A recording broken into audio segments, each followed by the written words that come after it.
Hola comunidad de EH Plus. Hoy vamos a conversar con un hombre de Estado, un hombre que ha ocupado posiciones relevantes en el país, un hombre conocedor de la institucionalidad, un estratega de primera, un gran orador y un amigo. Francisco Javier García nos acompaña. ¿Cómo estás, Francisco? Bueno, yo estoy empezando porque estoy muy bien porque estoy aquí. En segundo lugar, porque vamos a tener la oportunidad de conversar algunos temas, debatir algunos de ellos y entrar al círculo de los invitados especiales que tú tienes, porque la verdad es que primero tengo que felicitarte. Todas las entrevistas que he visto aquí son entrevistas de mucho nivel y son entrevistas donde se hacen buenos aportes a la sociedad dominicana. Este es un programa que cualquier persona le gustaría estar sentado aquí y ahora mismo yo estoy sentado aquí. Gracias, es un privilegio para mí que nos consideres así. Francisco Javier, en mi presentación a ti como invitado, yo dije muchas cosas que son ciertas, pero vamos a conversarlas aquí, vamos a demostrar a los que no se acuerdan mucho como tú hablabas, porque cuando tú eras político activo, pues la gente te tenía más pendiente. Y a la juventud que está ahora, que quiere saber quién es Francisco Javier. Entonces, yo quiero preguntarte a ti como político, ¿cómo tú ves en general cómo está el país? Si quieres abundarme sobre todos los sectores que tú más conoces, pues me gustaría también. Bueno, el país en sentido general, yo creo que la República Dominicana ha logrado un posicionamiento, no solo en la región del Caribe, sino también en toda América Latina. Nosotros somos un país que nos hemos ganado el respeto de la comunidad internacional. Primero porque tenemos un sistema político que ha ido avanzando. La República Dominicana es un país que ha estado lejos de lo que son las grandes protestas sociales. En segundo lugar, las grandes crisis políticas. Hay muchos países amigos de la República Dominicana que desgraciadamente están envueltos en una crisis, entran en una y salen a otra. Y desde ese punto de vista, lo primero que hay que decir es que la clase política dominicana es una clase política que ha madurado bastante. Y dicho esto, soy de los que creo que todos tenemos que hacer un gran esfuerzo para mantener esta estabilidad política que tiene la República Dominicana. La estabilidad política es determinante para que pueda haber una especie de estabilidad económica para las inversiones, porque la inversión extranjera no va donde hay crisis política. Hay países que tienen un nivel de desarrollo porque explotan algún determinado rubro de la economía, pero tú no ves a nadie invirtiendo en esos países. Nosotros, sin embargo, hemos logrado desarrollar áreas muy específicas, como es el caso, por ejemplo, del turismo. Tenemos un aporte significativo de las remesas, pero la República Dominicana, los inversionistas extranjeros que vienen aquí, ven que tienen confianza para venir a la República Dominicana y eso hay que preservarlo por encima de todo. Pero frente a eso vienen los desafíos. Y yo digo que los desafíos para un país como la República Dominicana, quien pone el desafío son los tipos de gobierno que nosotros tengamos. Durante los 16 años corridos que el Partido de la Liberación Dominicana gobernó, la República Dominicana tuvo un crecimiento económico sostenido. Yo creo que en sentido general hubo una política responsable para manejar la economía y todos los sectores económicos están conscientes de eso. Y hubo muchos avances, principalmente en los últimos 8 años de gobierno. Avanzamos mucho a nivel energético del 2012 al 2020. Avanzamos mucho a nivel del turismo en los 16 años corridos. Avanzamos mucho en lo que tiene que ver con el apoyo al sector agropecuario.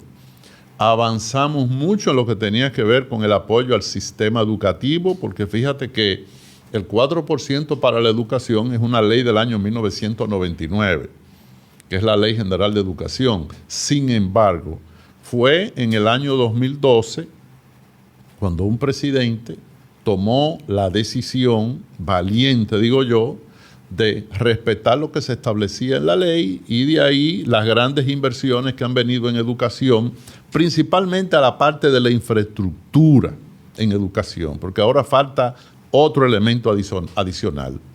Y en la parte de la educación hay que decir que Danilo dignificó lo que tenía que ver con la carrera de los docentes. Eso está ahí y es evidente. Luego, en el área de la salud también hubo grandes inversiones. Temas que nosotros resolvimos, el tema energético. Sin un suministro permanente, confiable, seguro de energía eléctrica en un país, esa es una amenaza que se cierne sobre la economía y sobre la inversión. Bueno, por ejemplo, sin energía eléctrica. No, pero es así. Y además, una crisis en el sistema energético, si es un país que todo el tiempo ha vivido en medio de los apagones, bueno, pues la gente dice siempre ha habido apagones. Pero si ese país logró ya superar el problema de los apagones y después que se supera, vuelve de nuevo a los apagones, eso puede conllevar a que se produzcan algunas protestas de carácter social que son los que ponen en peligro las inversiones y la estabilidad económica y social en la República Dominicana. Pero perdón, ¿qué tú entiendes que ha pasado? Porque ese es el tema que nos interesa mucho conversar contigo, porque es el tema de nuestra audiencia primordial. ¿Qué tú entiendes que ha pasado desde lo que el Partido de Liberación Dominicana dejó sentado como un sistema energético estable hasta lo que ha pasado en estos últimos 6 años? Mira, en los últimos 5 años, vamos a decir, del 2020 al 2025, cuando el PRM llegó al gobierno, su discurso era: todo lo que se hizo está mal. Inclusive en la parte energética. No, todo.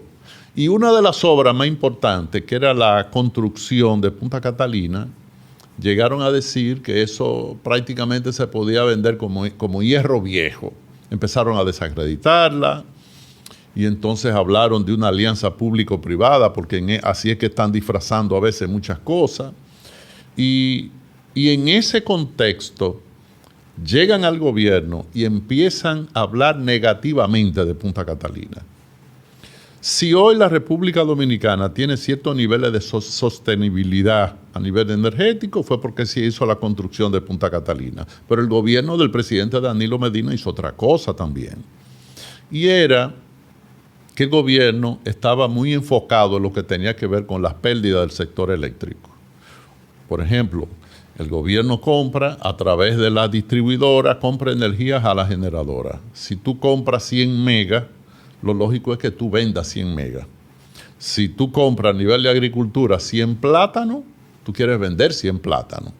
Pero a nivel de la energía, cuando tú compras 100 megas y tú solo puedes cobrar 80, eso quiere decir que tú vas a tener un problema serio, porque tú vas a tener que manejarte con un 20% de pérdida. En los gobiernos del PLD hubo permanentemente inversiones en lo que tenía que ver con el mejoramiento de las redes.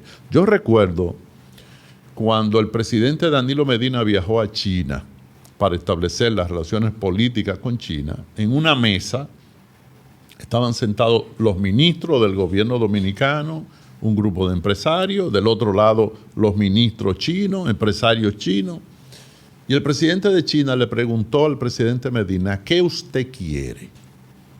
Y el presidente Medina le pidió una sola cosa. Le dijo: yo quiero un financiamiento de $400 millones para nosotros invertirlo en mantenimiento de redes en la República Dominicana. Obviamente, en lo que quedó de gobierno, eso no se materializó, pero el gobierno estuvo claro en eso. Cuando el PRM llegó al gobierno, las pérdidas en el sector eléctrico andaban por los 31,000 millones de pesos. El año pasado, esas pérdidas andaban por 92,000 millones de pesos. Para este año se calcula que llegará a 106,000 millones de pesos. Aparte de la ineficiencia que tienen las distribuidoras en la parte que tiene que ver con la administración. Una sobrenómina grandísima, como todas las instituciones. Una gran sobrenómina. El gobierno, por ejemplo, en vez de programar desde que llegó inversiones para ir mejorando las pérdidas, aquí no se ha hecho prácticamente inversión en mejoramiento de redes. ¿Pero tú crees que eso es producto de que han puesto personas que no tenían conocimiento o el conocimiento necesario, personas que no eran capaces de entender cómo funciona el sistema eléctrico de la República Dominicana? Porque Bueno, he visto muchos, el mismo Jaime Aristia Escuder ha estado hablando mucho y ha hablado mucho de por qué Punta Catalina en un mes o hace 2 meses tuvo ese apagón que tuvo grandísimo. Y él explicaba perfectamente bien que era falta de una programación, de cómo dejó el PLD Punta Catalina abastecida de carbón, de control, de mantenimiento de las plantas, de incluso el personal activo, o sea, el personal humano. Mira, muchas de las instituciones del Estado, entiéndase agricultura, entiéndase el área del sector eléctrico, lo primero que hizo el gobierno fue que empezó a cancelar los técnicos más calificados. Trajeron un grupo de técnicos que no tenían experiencia, algunos ni siquiera eran técnicos, sino gente amigos de los funcionarios, y entonces empezó a producirse deficiencia en lo que tiene que ver con la administración. Todo el sector energético es un sistema que funciona sobre una base de planificación, porque el sector energético no es un restaurante. Un restaurante abre a las 11 de la mañana, empiezan a limpiarlo a las 8, abre a las 11, termina a las 12 de la noche. El sistema energético funciona 24 horas. 365 días. O sea, eso no se para. Lo que quiere decir que tú tienes que tener un sistema de programación efectivo. ¿Cuál debió haber sido la acción? Por ejemplo, si el PLD hubiera ganado las elecciones, el primer anuncio que hubiera hecho. Yo gano las elecciones y ese es uno de los primeros anuncios que yo voy a hacer. Vamos a la construcción de la segunda parte de Punta Catalina. El presidente Abinader dijo en estos días que él ya había empezado con la programación para que el próximo gobierno que venga no le tocara lo que le tocó a él, esa pequeña crisis. Oye, ¿por qué yo digo la construcción de la segunda etapa de Punta Catalina? Bueno, porque ahora una nueva inversión en Punta Catalina, en una nueva Punta Catalina, va a tener un ahorro aproximadamente de un 30%. Porque hay una serie de infraestructuras que tienen que ver con el muelle, que tiene que ver con una serie de sistemas de almacenamiento, que tú no vas a tener que ponerlo ahora, tú no vas a tener que comprarla. Pero ya Punta Catalina, hacer una planta tan eficiente que le genera de beneficio al año aproximadamente $300 millones, cualquier miembro del sector privado que esté interesado en invertir en el sector eléctrico ya sabe que invertir en una segunda unidad de Punta Catalina es rentable. Y segundo, que con los beneficios que produce Punta Catalina, porque es la planta que genera al más bajo costo, donde el precio de la energía es más barata, pues obviamente con el sistema de entrada que tiene el sistema eléctrico es la primera que entra al sistema. Las más caras entra de último, pero esta, como es la más barata, entra al sistema. Y no tener nosotros, como hemos estado ahora, teniendo que traer Balcázar, traerla, aprobarla en una especie de plan de emergencia, declarando emergencia, no haciendo los concursos reglamentarios, dañando el medio ambiente, como está pasando en la Bahía de Ocoa, que en la Bahía de Ocoa, la primera Balcázar, se hicieron vistas públicas para la parte que tenía que ver con el medio ambiente. La segunda llegó, pero la segunda llegó y ya estaba instalada antes prácticamente de que se declarara en estado de emergencia. Entonces yo creo que el problema energético de la República Dominicana aquí tiene un solo nombre: ineficiencia, improvisación e incapacidad. Pero estas son de las cosas que a partir del 16 de agosto del año 2028 nosotros vamos a empezar a trabajar inmediatamente. Y estoy seguro que con un anuncio de una nueva Punta Catalina, que sería en este caso Punta Catalina 2 o cualquier otro nombre que se le quiera poner, el Estado no va a tener que hacer los niveles de inversión que hizo en esta oportunidad. Porque ya el sector privado va a querer participar en esa inversión. Pero vamos a tener que esperar 3 años para eso. Bueno, el problema es que... No creo. Lo que pasa es que somos un país democrático. Y entonces no podemos pedir que se adelante el proceso. Hay necesariamente que esperar. Y no van a ser 3 años, son 2 años y pico. Pero dime algo, ¿tú estarías de acuerdo a que siempre se ha discutido si el sector energético pasara a ser definitivamente parte del sector privado? Y de verdad, te voy a decir algo, pasa en zonas del país donde empresas privadas tienen la administración y las concesiones y todo funciona, vamos a decir, perfecto, porque por 1% que no funcione no es un número para decir que no es perfecto. ¿Tú estarías de acuerdo con que se le pasara al sector privado bajo cualquier modalidad la administración de la energía eléctrica del país, con una alianza público-privada, con una concesión a tantos años? Mira, nosotros demostramos que los administradores del Estado pueden ser administradores.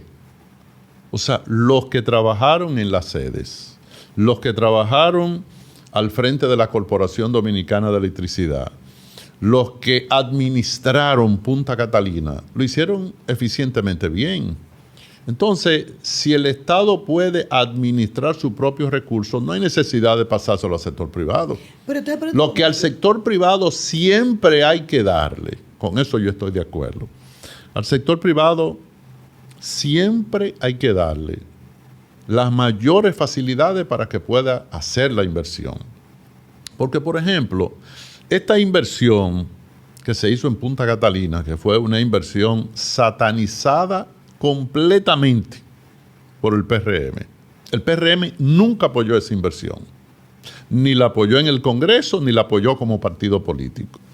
Y entonces, porque ya esa etapa de hacer oposición... Santa Catalina ahora. No. Eso de hacer oposición por hacer oposición, eso no funciona. Nosotros eso no lo aplicamos. Cuando las cosas están bien, pero cuando las cosas están mal, hay que decirlas. Y ahora mismo lo que este partido que está gobernando ha demostrado es que es un partido, primero, que no estaba preparado para dirigir el Estado. El PRM llegó al poder no porque se haya preparado para gobernar. El PRM llegó al poder porque el PLD se dividió. Si el PLD no se hubiese dividido, el PRM ni soñar que estuviera gobernando la República Dominicana. ¿Se arrepienten ustedes ahora de no haberse unido o de haberse dividido? Bueno, yo diría que el único error que el PLD cometió, cometimos otros, porque somos seres humanos los que administramos las cosas públicas, los que se administran en los partidos políticos, pero yo creo que sí, que nosotros como partido cometimos el error de dividirnos. Debimos haber cuidado más lo que tenía que ver con el proceso de unidad interna. Y ahí tal vez nos descuidamos, 16 años de gobierno consecutivo. ¿Pero qué había que cuidar? ¿Que no fuera Gonzalo el candidato ante el presidente Fernández?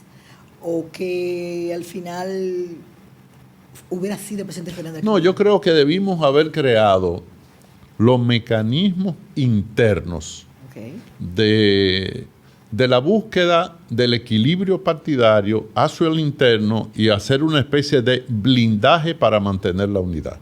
Yo creo que la unidad es fundamental. Aparte, siempre he dicho que a mí no me gusta la división de los partidos políticos. Y no me importa qué partido político sea. Dice que divide y perderá. No. Oye, ¿qué es lo que pasa? La base de la democracia son los partidos políticos. Mientras más fuertes son los partidos políticos, más fuerte es la democracia.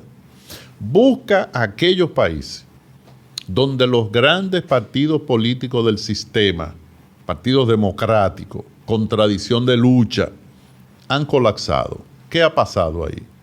La democracia ha colapsado. Venezuela vive en una situación difícil. Ahora en Venezuela colapsaron los grandes partidos. Y nosotros tenemos que vernos en muchas situaciones que se dan en otros países. Aquí colapsó el Partido Reformista. Prácticamente el PRD colapsó porque va de división en división. El PLD ya se dividió, pero el PLD se mantiene siendo la principal fuerza política desde el punto de vista estructural. Entonces, antes que dividir los partidos políticos, lo que nosotros tenemos que tratar es preservar la fuerza de los partidos políticos, porque los partidos políticos son la intermediación entre el Estado y la sociedad. Si tú rompes esa intermediación, vienen entonces las grandes crisis políticas. Vienen los golpes de Estado, vienen las revueltas, vienen las elecciones que nadie reconoce los presidentes que se escojan, vienen los fraudes electorales, viene entonces la intervención de algunas potencias, otros países tratando de intervenir para poner el orden.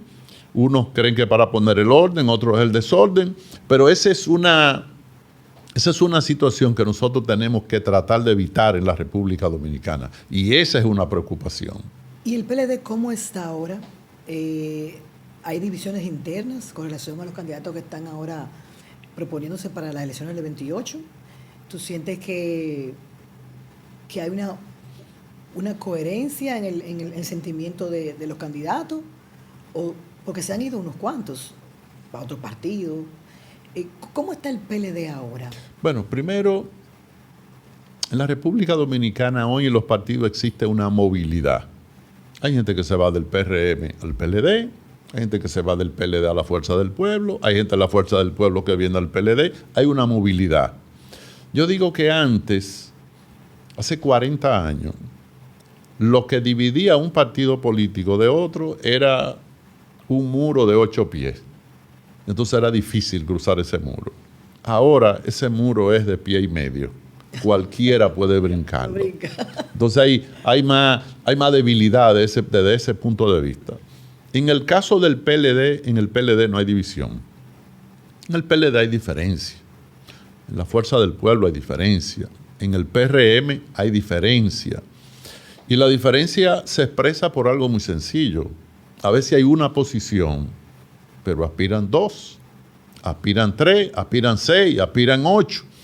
¿Qué es lo que va cuando se da ese tipo de situación? La lucha democrática. ¿Y en qué consiste la lucha democrática? Aplicar los estatutos de cada organización, aplicar protocolos de una buena convivencia y entonces escoger el mejor. Porque ¿cuál es el papel de un partido político que quiere participar en unas elecciones? ¿Escoger el peor o escoger el mejor? Escoger el que en ese momento la sociedad entienda que es el mejor. Pero eso no quiere decir que los otros sean malos. Lo que pasa es que cada coyuntura produce un candidato. En el año 2011, cuando se estaba en el proceso interno, la coyuntura produjo un candidato. ¿A quién? A Danilo. En el año 2003, cuando el PLD estaba en la escogencia de un candidato interno, Leonel fue un candidato, porque la sociedad lo identificó. En el año 2019, la sociedad identificó a Gonzalo en el PLD. En el año 2022, se identificó a Abel y así sucesivamente. En esta oportunidad, yo te puedo decir, sin temor a equivocarme, sin ningún temor a equivocarme, en base a la experiencia que tengo en muchos procesos, en base al trabajo, en base a 2 recorridos que he dado por todo el país, por todas las provincias, por todos los municipios del país. Encuentro con la diáspora en los 5 estados más importantes, como es Nueva York, New Jersey, Pensilvania, Massachusetts y la Florida, que nosotros hoy tenemos asegurada la candidatura presidencial del PLD. Casi siempre, cuando tú dices, yo tengo asegurado, o yo soy el que gano el proceso interno, a veces hay gente, periodistas que te preguntan, ¿y si tú pierdes el proceso interno? Siempre hay una pregunta, una respuesta clásica. La respuesta es, no, es que yo no voy a perder, yo soy que voy a ganar. Pues a mí en Santiago Rodríguez, un periodista me preguntó, ¿qué pasa si usted pierde el proceso interno? Yo le dije, mira, yo creo que lo voy a ganar. Pero si yo pierdo, yo nada más tengo una sola salida. El mismo día que yo pierda, yo apoyo al que gane. porque yo soy un demócrata. Yo creo en la democracia. Y eso de que yo pierdo y que yo me voy y que a mí me hicieron fraude, eso conmigo no va. O sea, eso te iba a preguntar, cónchale, que entramos en política, pero ¿qué podemos hacer? Bueno, ya estamos en política, estamos en el país de la política. Javier, ¿tú eres un hombre coherente? Me gusta practicarla. O sea, la coherencia pudiera variar, depende de la situación del momento. No, siempre yo mantengo la coherencia. ¿Y la palabra? También. Okay. ¿Tú entiendes que tú nunca te irías del PLD? Yo tengo en el PLD, cumplí el 20 de enero 46 años en el PLD. Y yo te pregunto a ti. No, pero no para otro partido. No. Después que tú tienes 46 años en un partido, ¿para dónde tú vas? No sé, todos los políticos dicen que la circunstancia dio No. no. Además, yo te pregunto a ti, ¿tú conoces a alguien que vaya a ser candidato de un partido y se vaya de ese partido? No. No, si yo voy a ser candidato del PLD, ¿para dónde yo voy a ir? Para el PLD. No, lo que pasa es que hay circunstancias políticas, y tú vas a entender con lo que vamos a hablar ahora, pudiese ser que ustedes necesitaran, por ejemplo, que tú entiendas en tu convencimiento que tú eres el candidato, el adecuado, y que tú entiendas que al final no fuiste tú, ¿verdad? Eso te pueda a ti desmotivar, te puede a ti decir que te vas porque a lo mejor no se hicieron las cosas que se hicieron para que tú fueras legítimamente el candidato interno de tu partido, y tú entonces decidas realmente irte a apoyar a otro partido. Eso. Mira, cuando yo era estudiante de bachillerato, yo era un buen estudiante. Pero yo era un buen estudiante porque yo me levantaba todos los días a las 4 de la mañana a estudiar. Cuando llegaba del colegio, casi acabando de comer, yo me ponía a estudiar. Nunca estudié de noche. Y si tú me dices, ¿y por qué cuando tú estudiabas bachillerato nunca estudiabas de noche? Porque nunca había luz. Nunca había luz. Y me era dificultoso estudiar con la lámpara. Aunque cuando me levantaba a las 4 de la mañana, a veces tenía que estudiar con la lámpara.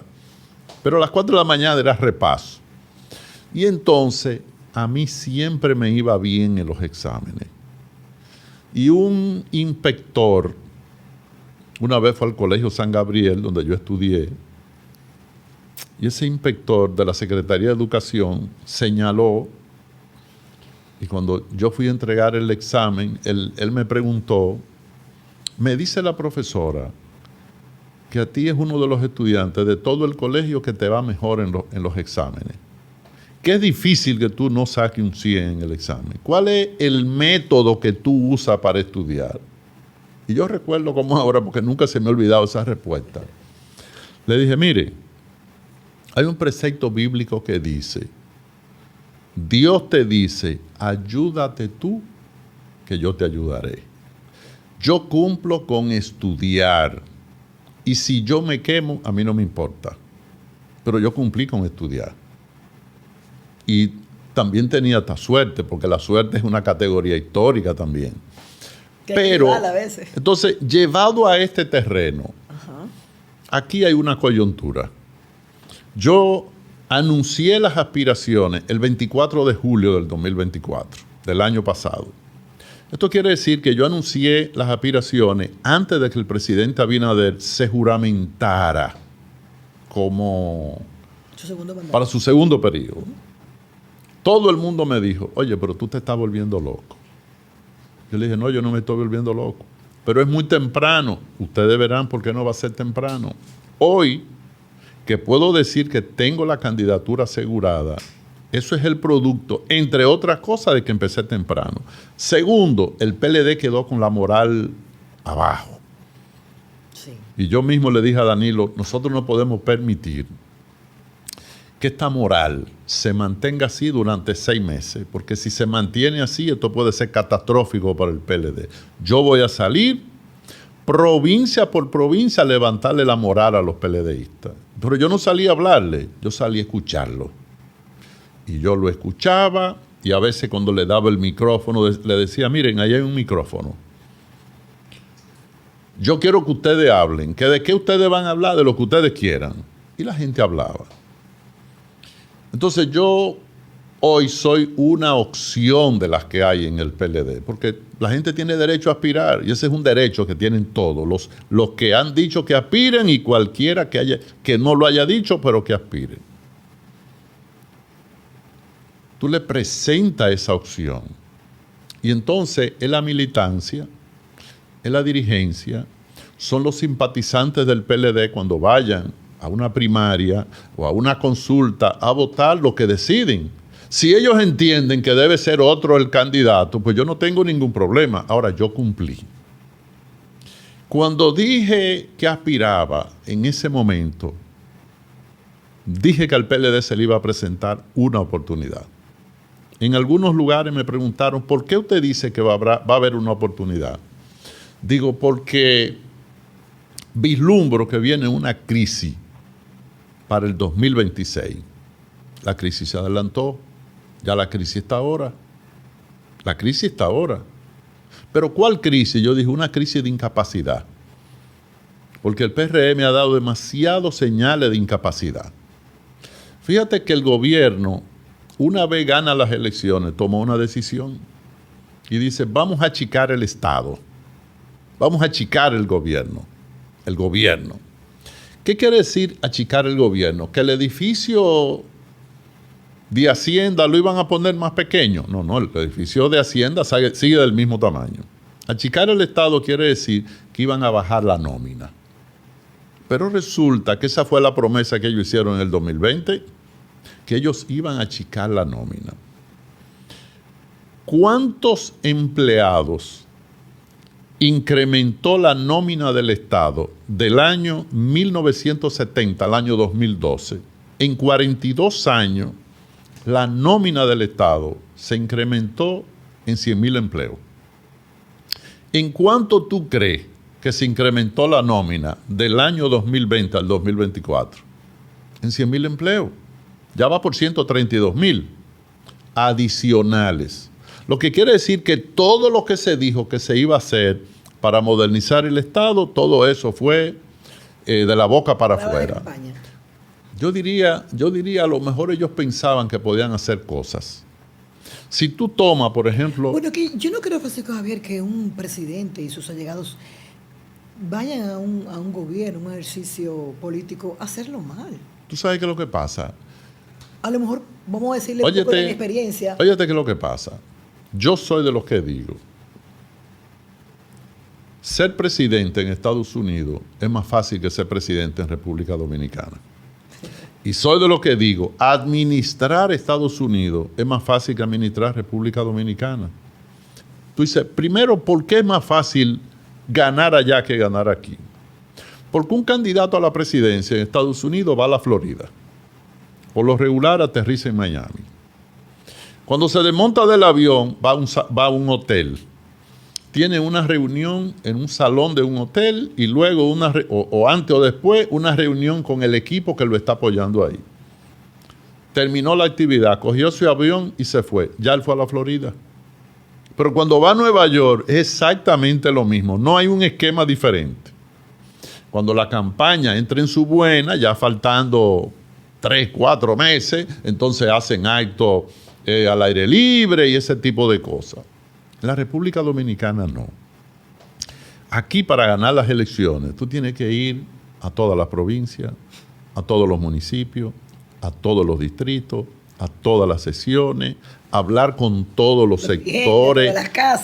Tú tienes aquí que hablar con todo el mundo, ir a todos los barrios, escucharle, porque es un país pequeño y aparte de que somos un país pequeño, aquí la relación tiene que ser cercana con la gente. De saberte el nombre de cada uno. Pero eso no es que yo lo estoy viviendo, eso es que yo lo dirigí en todas las campañas que yo dirigía. Una de las cosas que yo decía, oye, pero la verdad que ser presidente aquí es difícil. Lo otro, ¿por qué es más fácil administrar a Estados Unidos? Porque en Estados Unidos hay una burocracia que se administra sola. El cuerpo diplomático se administra solo. Por ejemplo, tú tienes todo el personal de la embajada americana, a excepción, por ejemplo, del embajador o la embajadora. Todo ese personal se mantiene ahí. Cuando hacen un cambio va a otro lugar, porque allí hay una institucionalidad. Es como los puestos diplomáticos. Aquí hay una especie de barrida. Cada vez que en una embajada fuera de la República Dominicana barren con todo el personal, el país lo que hace es que está retrocediendo con eso. Entonces, ojalá que nosotros lleguemos a un nivel en que eso se respete. Por ejemplo, a mí cuando me ha tocado sustituir funcionarios, incluso con cambio de gobierno, yo no he hecho eso barrido. Cuando yo llegué al Ministerio de Turismo, había más de 20 direcciones en oficinas fuera de la República Dominicana. ¿Cuántas cambié? Ni una. ¿Cuántos funcionarios del Ministerio de Turismo cambié? Ni uno. Sustituí a Felucho, se quedó todo el mundo, fui creando algunos departamentos. ¿Y cuando estuviste en Industria y Comercio? Cuando yo llegué a Industria y Comercio, yo sustituí a doña Sonia Guzmán. Wow, sí, la primera mujer. Sí, doña Sonia Guzmán, una mujer extraordinaria. Y entonces... creó la división de hidrocarburos, ella. ¿Que ella? Creó la división de hidrocarburos. Sí. Cuando yo sustituí a doña Sonia, lo primero que yo voy, me reúno con ella el 17 de agosto del año 2004. Después que me enseña una serie de documentos que me está entregando, ella me dice, mira Francisco, yo quiero salir del país porque tengo que viajar, pero yo me voy a quedar aquí un par de semanas para si tú necesitas alguna aclaración de algo, que tú me llames, yo venga. Le dije, no, doña Sonia, usted se equivocó. Usted puede coger el vuelo esta misma tarde. Su nombre en esta institución, mientras yo esté al frente, su nombre no va a ser mencionado nunca con nada negativo. Positivo sí, pero negativo no. Aunque así, apareciera. No, aunque pareciera no, porque yo no llego con la mentalidad de escarbar para hacerle daño a nadie. Yo no soy de los que creo que mi edificio debo hacerlo en la ceniza del que estaba, sino hacerlo en mi propio terreno. Le dije, no, usted se puede ir. Y si yo necesito comunicarme con usted para preguntarle algo, yo la llamo por teléfono. A las 2 horas que Sonia se va, hay una señora llamada Celina Fonder. Una señora ya de mucha experiencia, creo que estaba ya pensionada. Esa era la asistente de doña Sonia. Y doña Celina me dice, mire, yo he estado trabajando todo el tiempo con doña Sonia, yo era su asistente, y entonces, para que usted me diga cuál va a ser su secretaria, para yo darle las instrucciones, y así yo me voy a retirar. Y le dije, ¿y para dónde usted se va a retirar? Dice, no, yo me voy a retirar para mi casa. Digo, ¿y aquí la cancelaron? No. Digo, no, pues yo no quiero que usted se vaya. Yo quiero que usted se quede trabajando conmigo. Pero ¿cómo va a ser? Sí, yo quiero que usted se quede trabajando conmigo. Si tú me preguntas, ¿cuándo fue la última vez que yo vi a doña Celina, que permaneció trabajando conmigo todo el tiempo? ¿Tú sabes cuándo? Cuando salí del Ministerio de Turismo. Porque donde quiera que yo me fui, yo me la fui llevando. Y yo te pregunto, ¿y esa experiencia que tenía doña Celina era para tú tirarle en el zafacón? No. Entonces, eso es lo que hace que los países sean grandes. Cuando yo llegué a la Lotería Nacional, yo recuerdo que fue el contador, no, el encargado de recursos humanos, a decirme, mire, esto funciona así, así, así. Y mire, aquí está mi carta de renuncia. Digo, ¿cómo que tu carta de renuncia? No, yo no quiero que tú te vayas, quédate trabajando aquí. Hubo funcionarios que lo cambiamos, pero en realidad yo creo que esa práctica hay que eliminarla en la República Dominicana. Pero asunto de confianza, ni siquiera a veces es la capacidad que tenga la persona que sea necesitada en el puesto.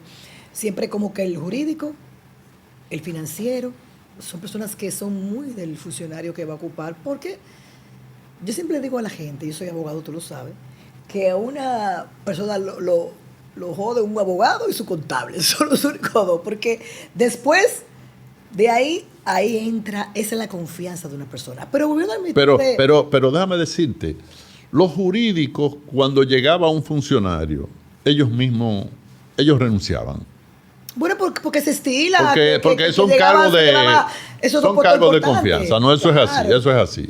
Mira, pero volviendo al MIC, Desde que tú fuiste ministro de Industria, Comercio y MIPYMES hasta ahora, ¿cómo tú has visto la evolución del sector? ¿Qué tú has visto que ha sido importante que se haya hecho después que tú no estás? ¿Qué tú recuerdas que pasaba, que tú hiciste, implementaste, sucedía, que ahora no se está haciendo y es importante que se retome? Mira, hay gente que a veces ocupa una función pública, deja esa función pública y a partir del momento en que deja esa función pública se convierte en un crítico del que está en la función pública. Yo soy todo lo contrario. Después que yo he salido de una institución, nunca me he convertido en un crítico porque ya yo la conozco. A veces hay situaciones que a lo mejor no se están manejando bien. Y yo a veces he preferido llamar al incumbente. Mira, te estoy llamando para decirte que hay tal asunto que ustedes deben tratar de mejorar porque eso le puede ocasionar problemas. En el caso del Ministerio de Industria y Comercio, cuando a mí me tocó asumir esa posición, había algo que era muy frecuente, que doña Sonia tuvo que enfrentarlo. ¿Y te tocó a ti también? Sí, pero me tocó una sola vez, pero lo acabé. Ok. Y fue el hecho de que Anadega hacía huelga cada rato en el suministro de combustible y cerraba bomba. Entonces el amigo Espaillá, que dirigía, una vez me convocó una huelga, porque él quería que yo le resolviera lo que tenía que ver con la evaporación, con la parte de la evaporación. Entonces yo me reuní con Espaillá y le dije, Espaillá, dime una cosa. ¿Hay algún país en el mundo donde se les reconozca la evaporación? No. ¿Algún secretario de Estado de Industria y Comercio se lo ha reconocido a ustedes? No. ¿Y por qué tú me quieres hacer una huelga a mí? Porque yo no se lo reconozco. Yo creo como que es justo, porque yo incluso le he hecho los reajustes a ustedes, estableciendo aumento de márgenes para que no tenga pérdida. Y entonces él me convocó una huelga para un lunes. Y entonces yo fui a un programa, creo que un jueves por ahí, y yo dije, bueno, a partir del lunes yo voy a empezar a cerrar bombas, porque todas las bombas que están abiertas tienen permiso para operar.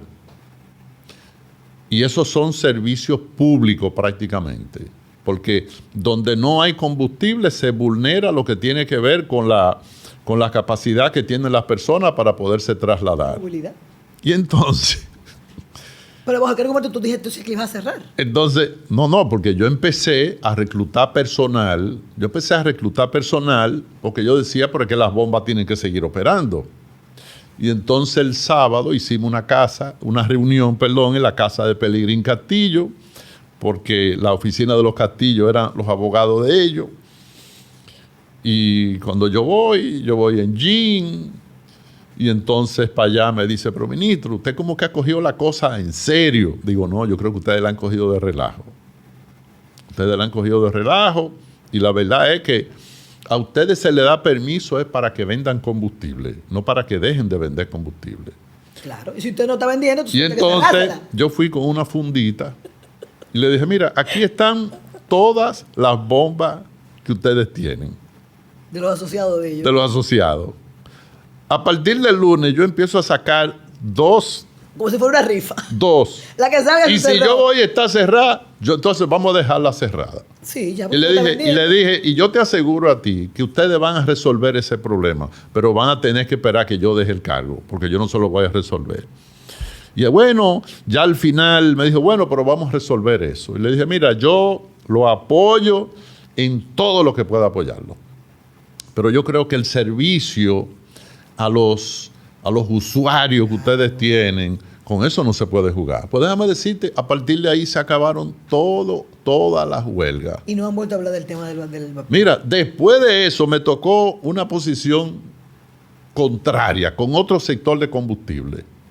Y era el hecho de que cuando yo estaba en industria y comercio, la Texaco, en ese momento, la Texaco tenía la mini... Texaco. Había hecho contrato con los transportistas de combustible. Y entonces todas las bombas de Texaco eran suplidas con el combustible que le daba la Asociación de Transportistas de Combustible. Y Texaco un día fue a Industria y Comercio y dijo, mira, nosotros queremos renovar la flotilla de camiones, pero la vamos a tener de nosotros. Yo le dije, sí, eso está bien. Ahora, la pregunta mía es, ¿qué ustedes van a hacer con todos los camiones que ustedes tienen rentados? Porque se supone que un camión para transportar combustible solo sirve para transportar combustible. El permiso solamente para transportar. No, un camión de transporte de combustible solamente sirve para eso. Sí. Si tú tienes una camioneta de carga, esa te sirve para plátano, para yuca, para muebles, para artesanía, lo que sea. Pero eso es una inversión alta. Entonces yo no tengo problema en darle un permiso completo a ustedes. Yo lo único que les voy a pedir, denle un año a todos los transportistas para que ellos puedan empezar a colocar esos camiones en otras partes. Me dijeron que sí y después me dijeron que no.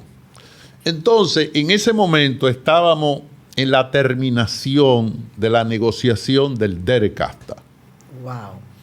Y el Departamento de Comercio de Estados Unidos era muy celoso con las empresas americanas. Ya habíamos llegado a todos los acuerdos. Ya habíamos unificado todo el sector empresarial dominicano y ya lo que se estaba era prácticamente para la firma. Pues déjame decirte que el Departamento de Comercio fue notificado de este problema. Y entonces yo me reuní... ¿De la embajada? No, de la embajada no, ellos mismos parece. Okay. Y entonces yo me reuní con el embajador Hans Hertel en ese momento. Sí. Y me dijo, pero tú me dijiste a mí que tú llegaste a un acuerdo con ellos. Digo, claro que llegué a un acuerdo con ellos. Pero ellos incumplieron. Pero ellos cuando fueron allá quisieron presionarnos a nosotros para que los complaciéramos para que pueda entrar el DERECASTA. Y Hertel me dijo, no, pero tú no tienes otra reunión. Yo digo, sí, yo tengo otra reunión con ellos. Esa próxima reunión... Me dijo Hertel, si tú no tienes algo escrito con ellos pueden llegar a un acuerdo aquí y después allá posiblemente te cambien la postura. Ellos llegaron, yo esa reunión la hice en compañía del ministro de Trabajo, que era José Ramón Fadul, el compañero Monchi Fadul, y cuando vino la delegación, Monchi le preguntó a ellos, ¿ustedes tienen facultad? Eran 3, para llegar a un acuerdo y firmarlo aquí. Ellos dijeron que no. Entonces Monchi se tomó la delantera y dijo, bueno, pues aquí se acaba de terminar esta reunión. ¿No puedo tener calidades? Se terminó la reunión. Ellos se fueron. A la semana mandaron otra delegación. Cuando vino la... estatuto, con la asamblea que a firmar.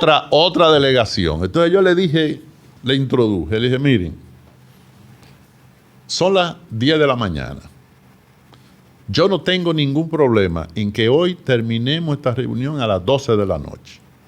Pero hay que sacar una... Pero lo que no se llegue a acuerdo aquí hoy, ya no hay acuerdo.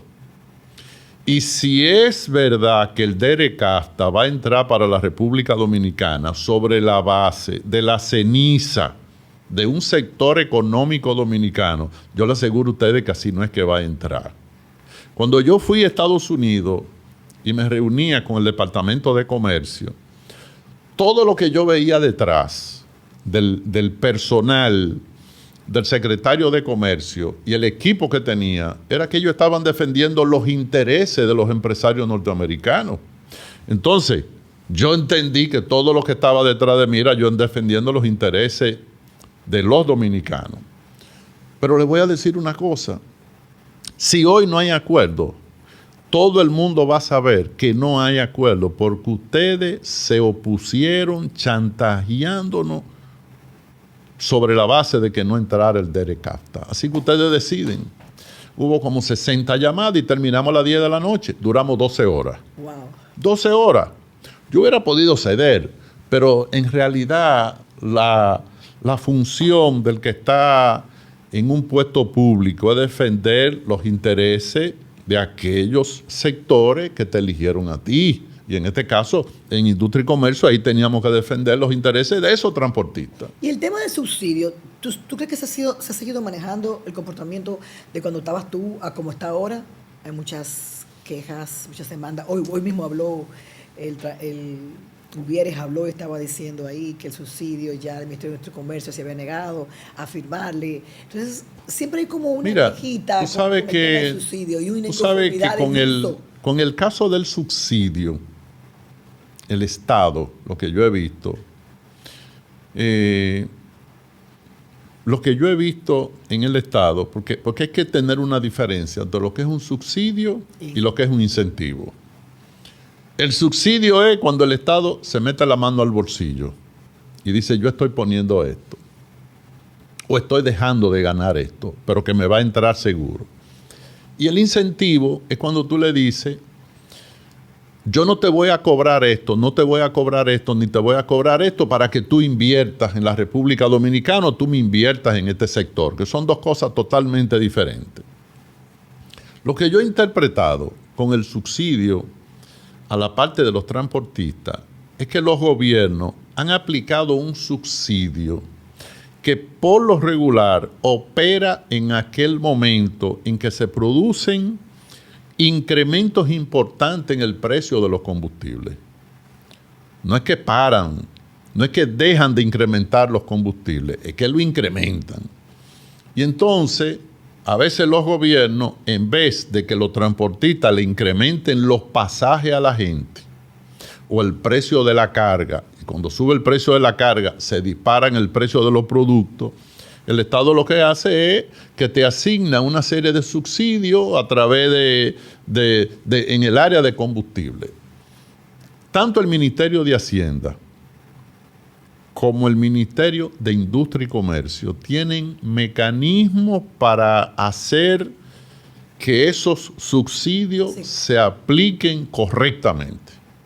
Y que muchos de esos subsidios en el área de los combustibles, porque es en volúmenes grandes que se dan, no vayan a parar al mercado.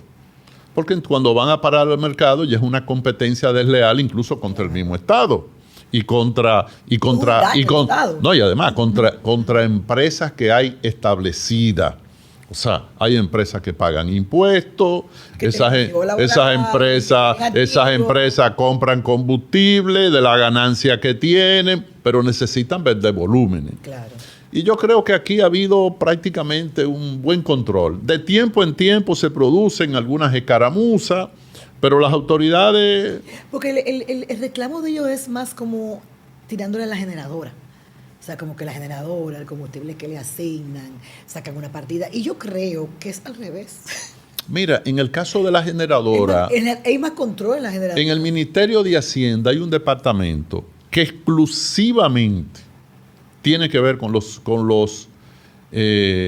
subsidios. Con la parte de los subsidios a la generadora. Tiene que ver exclusivamente para eso. Y que yo tenga entendido, por lo menos cuando nosotros éramos gobierno, era un departamento bastante riguroso en la aplicación de la ley. No sé cómo estará operando ahora. Pero me imagino que estará operando bien porque veo que no hay mucho ruido sobre esa parte. Entonces, ¿tú entiendes que de cuando tú fuiste ministro hasta ahora, lo único que tú ves que pudo haber habido diferencia y no hay cambio ha sido el tema? Lo único. O sea, no hay nada, para ti todo está perfecto. No en ese sector. No, una tabla que se le perdió a un amigo. Sí. Al amigo Hito, que se le perdió la tabla. Lo que pasa es que yo digo, lo dije en otro programa, que ustedes, los políticos, cuando están afuera, siempre dicen todo lo que tienen que decir, lo que está pasando. En el caso de ustedes que tienen experiencia, no, ustedes hablan con base, pero en el caso de los que nunca han estado en el gobierno, hablan sin base, después se encuentran con que todos tienen que entenderlo. Mira, en realidad el Ministerio de Industria y Comercio, en la parte de los combustibles, porque Industria y Comercio ocupa demasiado área. Es uno de los ministerios más grandes que hay. Espérate, tú que fuiste ministro de Industria y Comercio y MIPYME, ¿tú puedes decirme por qué es que es tan difícil que la gente entienda el famoso cálculo que llega al final a darle el precio al consumidor? Mira, o sea, ¿por qué es que siempre dice que cuando sube, sube y cuando baja, no baja? Dime. Mira, existe lo que se llama el precio de paridad de importación. Señores, perdón, yo sé, pero quiero que sea él que lo explique. El precio de paridad de importación es una especie de tabla. En el precio de paridad de importación se toma en consideración el precio internacional del combustible correspondiente. Se toma en consideración el transporte. Se toma en consideración lo que se llama el cargo por terminal, que es lo que cobra la estación por hacer que ese combustible pase por ahí. Y está establecido en una tabla. Se toma en consideración lo que tiene que ver con el transporte de las empresas que venden el combustible hasta la bomba.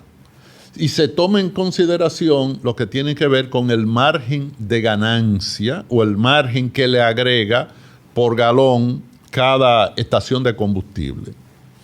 Entonces, es una fórmula que varía toda la semana.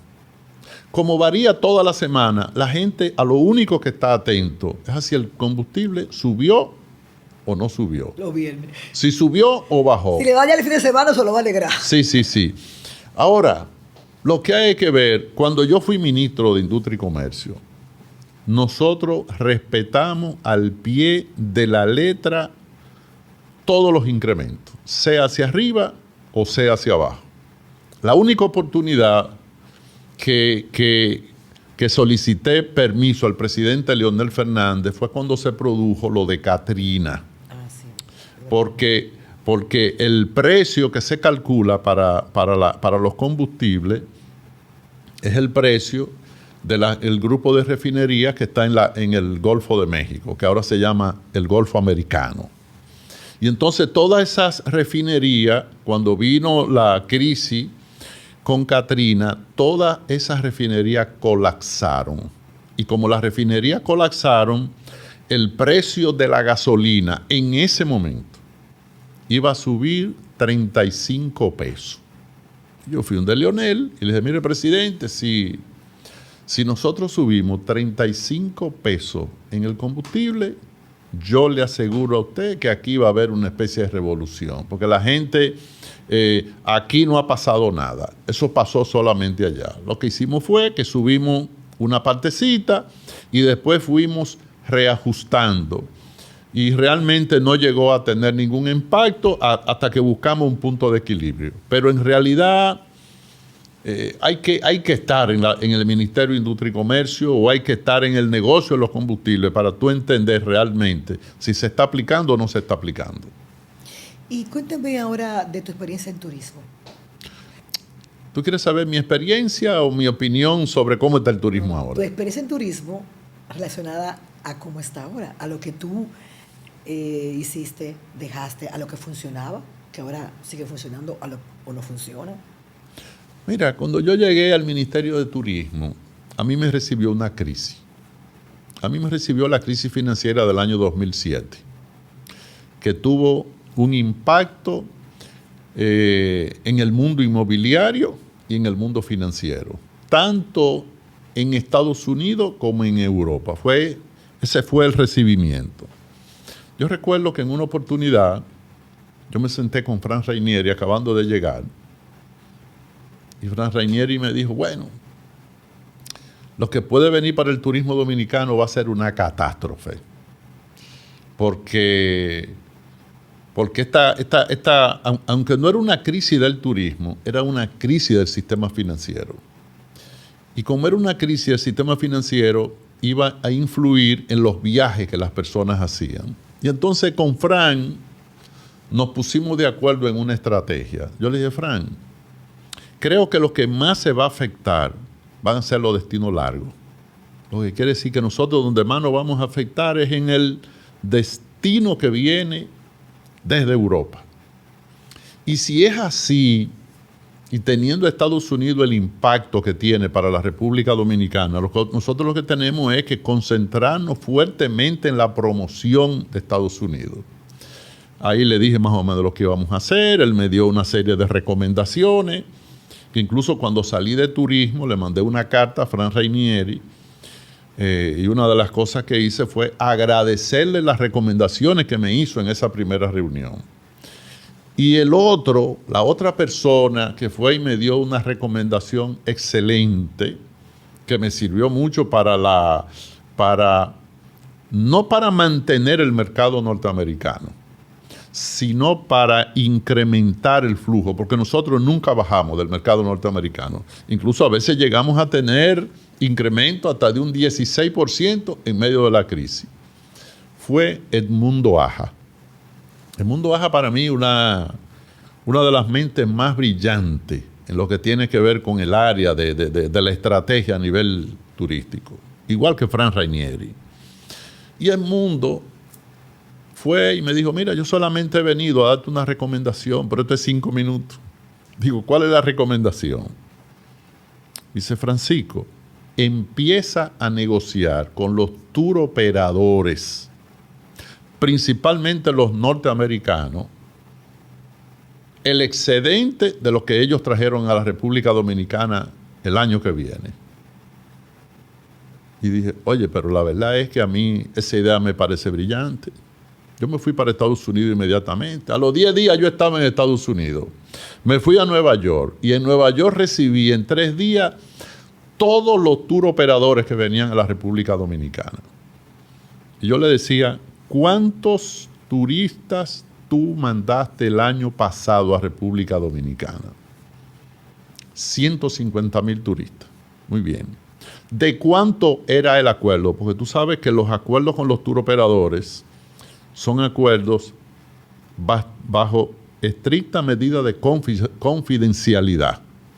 Tú nunca negocias con 2 tour operadores al mismo tiempo. Un tour operador puede traerte de mismo destino, por lo menos 100,000 personas y otro puede traerte 150 y al de 100 tú le puedes estar pagando más que el de 150. Entonces, ahí no es calidad-precio, ahí es por la necesidad. Entonces, cuando yo le preguntaba, ¿cuántos turistas tú llevas a la República Dominicana el año pasado? 150,000. Muy bien. Para el año que viene, el acuerdo que yo voy a hacer con ustedes es el siguiente. Yo le voy a mantener el mismo contrato que yo tenía con ustedes, que tengo este año. Y yo le voy a incrementar $10 por cada turista adicional que tú me lleves por encima de 150. De 150,000. O sea, ¿qué quiere decir? Que ese tour operador se iba a matar para llegar a los 150,000 porque sabía que cada turista adicional yo le iba a pagar $10 más. En medio de esa crisis era muy poco lo que podía subir, pero ellos hacían el esfuerzo. Yo llegué, por ejemplo, a reunirme en Nueva York con tour operadores que cuando yo le hacía esa propuesta, ellos decían, espera tu momento, llamaban por teléfono y decían, óyeme, estoy aquí reunido con el ministro de Turismo de República Dominicana. A partir de este momento, 0 México, 0 Jamaica, 0 Puerto Rico, todo es para República Dominicana que va. Wow. Ahí. ¿Por qué? Porque era una propuesta atractiva, inteligente. Yo creo que a mí no se me hubiera ocurrido si no hubiera sido... Eso de que se hacen con el ministro, se hace ahí. Claro.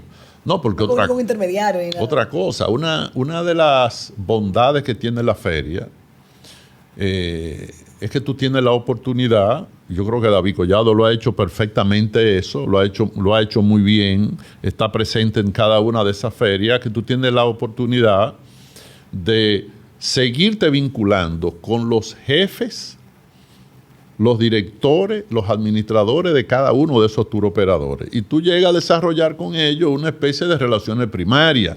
Ya tú los conoces, te tomas un café con ellos. Por ejemplo, yo recuerdo que en enero del año 2009, ya yo llegué a turismo en el 2008, yo pregunté, ¿cuál es el mercado más fiel que tiene la República Dominicana? Me dijeron, Canadá. me voy el 1 de enero para Canadá. Llegamos a Canadá y me fui a reunir con los turoperadores en Canadá y me dijeron, ministro, pero qué raro que usted está aquí el 2 de enero en Canadá. Le dije, no, yo vine a vacacionar para Canadá. Le dije, yo vine a vacacionar para Canadá. A mí me gusta Canadá y de verdad que le cogí mucho amor a Canadá a partir de ese momento. Entre otras cosas porque no conozco ningún país en el mundo, quizás solo Japón, que tenga un respeto tan grande por el medio ambiente como lo tiene Canadá. ¿Tú te acuerdas tu eslogan de turismo? El eslogan mío era, República Dominicana lo tiene todo. Eso fue... ¿Tú sabes cuánto le costó al país ese esquema? ¿Cuánto tú crees? Porque aquí se habla mucho de precio, que aquí gastamos mucho. Pero aquí comparado con otros cambios de eslogan o con cualquier cambio de eslogan. Bueno, que la época que tú fuiste ministro de cosas no estaban tan costosas. Bueno, eso le salió gratis. ¿De verdad? Gratis. Sí. Porque yo me reuní con los que manejaban lo que tenía que ver con la promoción. Creo que el eslogan en ese momento era inagotable. Me encanta. Y entonces yo le pregunté a ellos. Y es verdad, no somos inagotables. Yo le pregunté, nosotros, que fue una idea de Felucho, ese concepto de inagotable, yo le dije, dígame una cosa, este concepto inagotable no se habrá agotado. Y entonces ellos me dijeron, bueno, vamos a hacer un estudio. Para el mercado americano sí, pero para el europeo todavía. Lo mantuve un tiempo para Europa y después entonces yo le pregunté a un publicista, digo, óyeme este eslogan, República Dominicana lo tiene todo. ¿Tú sabes lo que es todo? Dice, ¿el qué? Todo. Todo es una sombrilla. Ahora, debajo de esa sombrilla, ahí están las playas, están las montañas, está la gente, está la gastronomía, está la cultura, está el merengue. Dice, oye, pero me parece bien. ¿Y quién te hizo esa propuesta? Digo, yo mismo. Yo mismo, vamos a darle para adelante a eso. Y la verdad es que donde quiera que lo desarrollamos con ese concepto, porque no es solamente una palabra. Cuando digamos todo, tenemos que a partir de ahí explicar qué es el todo que tiene la República Dominicana. Para que sea atractivo, que la gente diga que ese país que lo tiene todo. Óyeme, es que en realidad nosotros somos un país con demasiadas cosas buenas. Tú eres un hombre muy creativo y se siente mucho en tu carrera política. ¿Tú crees que ha sido un pilar tuyo de la personalidad, la creatividad tuya cuando tú has sido jefe de campaña de candidatos? Bueno, yo tengo un mecanismo que siempre me ha dado resultados. Yo creo mucho en escuchar a la gente. En Estados Unidos usan un sistema, yo creo que es americano, porque siempre lo he oído mucho allá. Es lo que ellos llaman el sistema de la lluvia de ideas. Ok, brainstorm. O sea, la gente se reúne y la gente empieza a decir sus ideas. Tú no sabes quién puede tener una idea que sea brillante. Y esa idea brillante puede faltarle algo, pero tú le das la forma y tú le encaminas. Aparte de eso, yo creo que la vida se desarrolla con un margen de creatividad propia. Uno no puede cerrarse a las cosas. Pero en el caso mío, yo creo que tiene mucho que ver la forma como yo miro los seres humanos. Yo soy una persona que respeto a todo el mundo, no irrespeto a nadie. Cuando tú tienes la oportunidad de respetar a todo el mundo, a veces gente que están en la acera del frente vienen donde ti a hacerte recomendaciones de cosas favorables para ti, para la institución donde tú estás, pero básicamente porque ellos saben que tú trabajas con un elemento que es básico, que es el respeto a todos los demás. Pero tú sabes que yo te veo a ti realmente un político muy bien terminado, porque tú... Terminado te lo acepto, no acabado. Porque a veces dice, oye, tú eres un político acabado. Digo, no, acabado O sea, no. ¿qué yo dije? Como me dijo una señora. Yo te dije terminado. Yo Acabado fui- tú no estás. atiende. Tú estás muy bien físicamente. Yo fui a un lugar y alguien me dijo, usted tiene perfil de presidente. Pero. Bien. No, bien. Ah, yo te digo pero. Y voy aquí, voy allí, y en varios lugares me dicen, usted tiene perfil de presidente. Pero ¿cuál es el perfil del presidente? Pero una señora en el interior me dijo, hay gente que habla del perfil del presidente, pero usted tiene frente de presidente. digo, Ay, Dios mío. digo, mire, Ay, Dios ahí mío. usted me lo ganó. Ya, aquello me ven de perfil. Y el que te ve de perfil nada más te ve un ojo, pero usted me lo está viendo los De dos. frente. De frente. No, de verdad, mira, yo en la evolución que te he visto como político, tú has ocupado posiciones muy neurálgicas políticamente, administrándola. Tú has dirigido 8 campañas políticas. Bueno, me ha tocado dirigir unas cuantas. Sí. Me ha tocado dirigir campañas internas, campañas municipales y congresionales, campañas presidenciales. Me tocó dirigir la del 2004, 2006, 2008, 2010, 2012, 2016.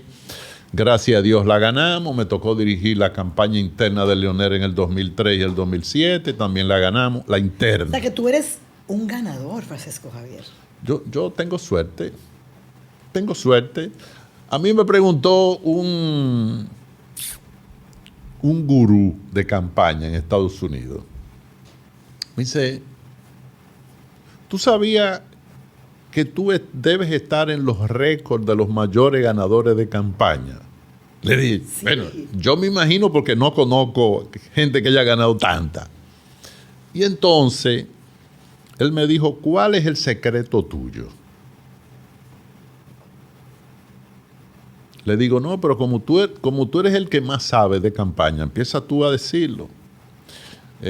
Tu buena relación con el candidato, el discurso que tú promueves. Me dijo, ¿será que tú te involucras en la campaña también? Y después que me dijo todo, le dije, mira, todas las que me dijiste pueden tener su cosa bien, pueden ser ciertas o pueden no ser ciertas. Ahora yo te voy a decir la que yo creo.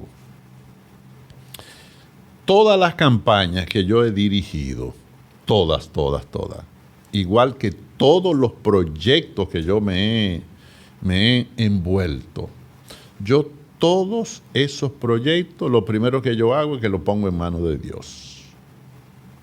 Y digo, Señor, si este proyecto conviene que se dé, adelante. Si conviene que no se dé, dame una señal. Eso Ahora, pasó con Abel. Con Abel, te dieron una señal. no, con Abel lo que hubo fue diferencia.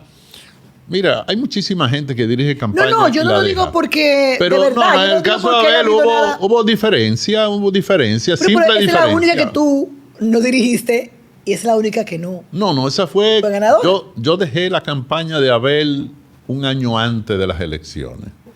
Pero Pero no me separé de la campaña, porque después de ahí participé. No, pues no es lo mismo tú participar que tú dirigir, que tú. No, y seguí haciéndole recomendaciones. Pero al margen de eso, en esta oportunidad, yo también he puesto este proyecto en manos de Dios. Qué lindo. Y te voy a decir una cosa. Todas las señales que estoy recibiendo de arriba, lo que me dicen es, dale para adelante. Sigue trabajando. Porque otra cosa, a veces hay proyectos. La gente quiere desarrollar proyectos. A veces son gente nueva, emprendedores. A veces son gente con experiencia. Puede tener tropiezo. Pero déjame decirte, nadie dijo que la cosa iba a ser fácil. No. Ningún proyecto importante en la vida que tú puedas lograr, si es fácil, no es un gran proyecto. Que llega a tener éxito, ¿no? Tiene que tener obstáculos. Ahora, los obstáculos son parte del camino. Yo tengo una frase que me gusta decirla. Creo que no es mía, pero me gusta decirla. No la he encontrado. Y es una frase que dice, el éxito no toca a la puerta de nadie, el éxito hay que salir a buscarlo. El que se sienta en su casa, yo quiero hacer un proyecto y yo quiero tener éxito, no salga a la calle a buscar el éxito. Lo dijo Winston Churchill. Claro. ¿Cómo vota el dominicano? Mira, el dominicano tiene... O sea, hay una idiosincrasia del votante aquí. El que no conoce la idiosincrasia del votante dominicano pierde el tiempo en política. Y una de las cosas que yo me he dedicado a hacer es estudiar cómo piensa el dominicano cuando va a votar, el votante. Por ejemplo, el dominicano cuando se compromete con alguien no echa para atrás. Eso que tú ves, que fulanito se va de aquí para allá. Busca que la mayoría, el 90% de los que se van de aquí para allá, por debajo hubo otra cosa que no fue de que decisión. Y que yo he pensado, que allí las ideas son mejores. No, siempre hay algo por abajo. Tú visitas una familia y le dices, mira, yo soy Francisco Javier, yo estoy en este proyecto, y esa familia te dice, cuenta conmigo. Todo el que va a visitar esa familia lo que le dice, ya tenemos compromiso. El dominicano es fiel. El dominicano, el votante dominicano es fiel. Ahora, que tú tienes que tener contacto con demasiada gente. Y si tú tienes que tener contacto con demasiada gente, tú tienes que salir temprano. En el caso mío, yo salí bastante temprano.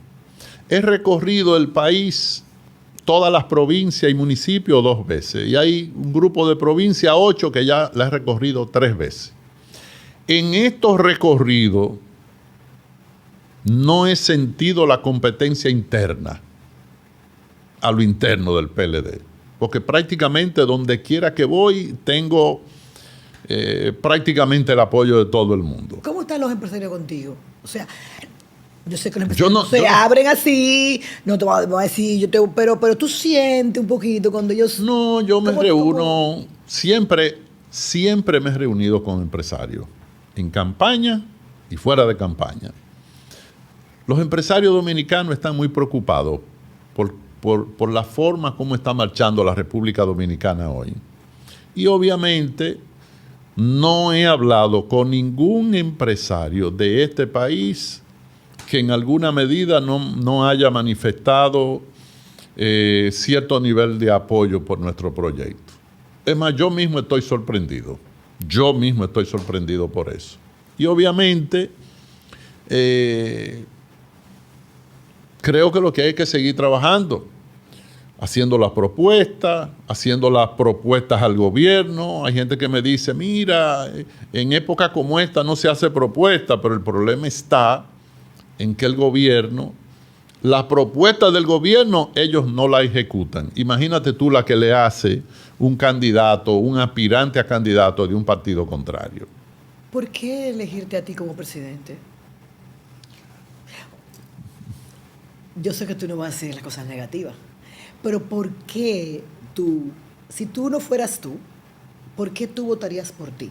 Yo dije en el comité político del partido que si cuando yo tomé la decisión de aspirar a esta candidatura, si yo hubiese visto en el panorama del PLD un aspirante con posibilidades reales de ganar la candidatura y ganar la presidencia, yo lo hubiera estado apoyando. Ahora, yo decidí dar este paso, primero porque creo que tengo la capacidad, fruto de los años de trabajo, de dedicación, de esfuerzo, de experiencia en diferentes áreas de la administración pública, como para dirigir la República Dominicana. Creo que el país tiene que tomar otro rumbo. Hay cosas en la República Dominicana que tienen que cambiar. Yo creo, a mí alguien me preguntó, si usted pudiera definir su proyecto con una palabra, ¿qué palabra usted utilizaría? Yo le dije la palabra orden. Aquí hay que poner orden en la República Dominicana. Orden en la educación, orden en la salud, orden hasta en el comportamiento. O sea, la República Dominicana va hoy como si fuera una especie de un barco. Hay una brújula que parece que se le perdió al capitán. Hay un capitán, todos lo sabemos. El capitán quiere llegar a Puerto Seguro, pero tiene un problema. Es que tiene una tripulación. En este caso, la tripulación, para que la gente lo entienda, son todos los funcionarios. Aunque hay funcionarios que están trabajando muy bien, otros están trabajando de manera regular, pero la mayoría de los funcionarios de este gobierno están en la posición y ellos no saben para qué están en las posiciones. Oye, ¿cómo es que se llama? Oye, ¿cómo es que le llaman? Funcionario. Funcionario viene de funcionar. Y si tú coges las diferentes instituciones públicas de la República Dominicana, es más, hay una palabra que yo la he utilizado bastante y es una muy sencilla. Díganme un solo servicio público en este país que esté funcionando igual o que esté funcionando mejor de como nosotros lo dejamos en el año 2020. Absolutamente ninguno. No hay un solo servicio, no hay nada. Deberían de decirme, bueno, hay 3 servicios que están funcionando mejor, pero no hay uno solo que esté funcionando ni siquiera igual. Y yo creo que el 2028 es el tiempo oportuno para que el país vuelva a reencauzarse por los destinos, por los caminos del desarrollo, del bienestar y del progreso del pueblo dominicano. Francisco Javier, ¿tú te has buscado en las plataformas de inteligencia artificial?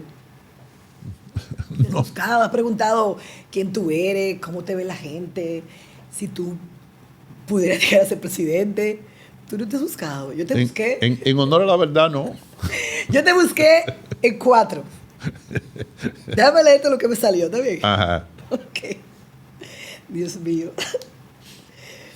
Mira, yo le pregunté a varias plataformas que si tú pudieras llegar a ser un buen presidente. Primero que si tú ganabas la interna, que como te veía. Entonces me dijo una. No te voy a decir una porque casi todas concluyeron. Dice, García es miembro del comité político del PLD, lo que le da mucho peso interno en el partido. Ha ocupado cargos de alto nivel, ministro, funcionario público, lo cual le otorga la experiencia y la gubernamental para ser visible. Dice, él mismo ha expresado políticamente su aspiración presidencial para el 28, las que demuestra de una voluntad muy honesta de competir. Entonces dice, tiene una presentación digital activa y campaña de posicionamiento. Entonces dice, la conclusión, que sí, García tiene la capacidad, la experiencia, la intención para ser un candidato competitivo del PLD. Pero para ser un buen candidato de verdad, dice, es decir, uno que tenga alta probabilidad de ganar y de liderar con éxito, tendría que consolidar la confianza de las bases del PLD, ampliar su aceptación más allá. Perfecto, yo estoy de acuerdo. Eso es lo que tú estás haciendo. No, dile que eso es lo que estamos haciendo. Francisco Javier. Lo que pasa es que a lo mejor esa plataforma digital vive fuera del país. Y como vive fuera del país, no sabe que eso es lo que estoy haciendo. Bueno, pero exacto, todavía lo que tú estás haciendo afuera, conectando con la gente, tú no lo estás diciendo, ni tú. Yo sé que tú todos los fines de semana tienes una agenda. Tú sabes que tú debes manejarte mejor en las redes sociales, porque tú haces muchas cosas que la gente no sabe que tú estás haciendo. Te digo porque yo sé que mucha gente me dice, ay, aquí tuvo Francisco Javier, hizo tal cosa, hizo tal charla, trajo tal ayuda, logramos esto. Pero tú en tus redes no estás haciendo ese tipo de mercadeo político. Yo hay cosas que la divulgo. Por eso tu fortaleza, a lo mejor, porque lo que mucho te dice hay cosas que divulgo y cosas que no divulgo. Hay gente a veces que va a un supermercado, compra 10 latas de leche, para poner un caso. distribuye una funda de leche aquí, otra funda de leche aquí, otra funda de leche aquí, y eso lo tira a las redes sociales. No, eso para mí eso es penoso. Yo creo mucho en lo que dice la Biblia. Lo que hace tu mano derecha, que no lo sepa la izquierda. Principalmente cuando tú estás ayudando gente. Yo no comulgo con ese tipo de cosas. Hay cosas que tú la puedes divulgar, pero hay otras cosas que a mí de verdad no me llama la atención. ¿Te da una ventaja ante los posibles candidatos del PLD que tú hayas empezado mucho antes? Bueno, por ejemplo, Gonzalo es un candidato que la gente lo conoce. Gonzalo se quedó en la psiqui de la gente. Oye, por el tema del COVID, desde las ayudas y de los aviones que mandó a buscar gente.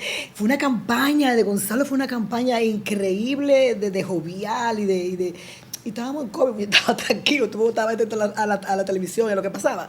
Pero se quedó como en la psiqui Gonzalo de la gente. Entonces, Gonzalo ahora está aparte, no ha dicho si va o no va, y tú eres que empezaste hace un año. ¿Tú dirías, eso es una ventaja para ti, si Gonzalo decidiera, digo yo, competir? Sí, mira, yo empecé hace un año y 3 meses. Cada proceso tiene su candidato. Sí, yo te he escuchado decir eso. Cada proceso tiene su candidato. Este proceso tiene su candidato. Y como te dije ahorita, el éxito no espere que te va a tocar la puerta a tu casa. Sal a buscarlo. El que quiera aspirar en el PLD, yo incluso estimulo a los que dicen que están aspirando en el PLD, los compañeros que han dicho que están aspirando, yo les he dicho, pero vayan a la provincia. Yo quiero ir a La Vega y cuando yo vaya para La Vega, que me digan, mira, para acá viene fulano de tal. Entonces yo quiero cambiar la ruta para irme a otro lugar. Eso es lo que yo quiero, porque eso le beneficia al PLD. Claro. Lo que yo no voy a hacer es, primero, y otra cosa que he solicitado, he dicho, todo el que me esté apoyando a mí, la primera condición, con esa no la negocio, es que tiene que respetar a todo aquel que aspire a la candidatura presidencial que no sea yo. Usted me lo respeta. Si va a decir algo de cualquier aspirante que no sea yo, si no es bueno, no lo diga. Porque si es malo, yo lo voy a reprochar. Yo creo que la unidad en los partidos no se logra el día de la convención. La unidad se consigue ahora. Porque al final todos terminan en la misma familia. O sea, tú que claro. ganas, el otro al final. No, porque además el gobierno no es para que lo administre una sola persona. El gobierno es para que lo administremos todos. Así que... Francisco Javier, qué bueno conversar contigo. Faltaron muchos temitas, pero yo sé que tú tienes una máxima, como lo dijiste ahora, que tú no sueles hablar de los de instituciones donde tú has estado. Pero vamos a hablar de muchas otras cosas más, de la educación. Me gustaría que hablemos la próxima vez que tú vengas. Podemos la próxima vez hablar de la educación, hablar del problema el problema del medio ambiente. Ese es un caso que hay que abordar. No se trata de criticar las autoridades actuales, sino cosas en el área de medio ambiente, en educación, que hay que hacer. Que hay que hacerla ya en la República Dominicana. Tú tienes un plan casi en tu cabeza, lo que tú quieres hacer cuando tú ganes. Yo tengo un plan para educación y tengo un plan para el área de medio ambiente. Y tengo un plan para el área de la seguridad también. Que lo vamos a hablar entonces en el otro programa. Gracias por venir. Porque no quiero que cierren este programa por cogerle tanto tiempo. Tú tienes un compromiso solemne ahora, yo lo sé. Claro. Gracias por venir. Y a ustedes por su tiempo. Nos vemos en una próxima oportunidad.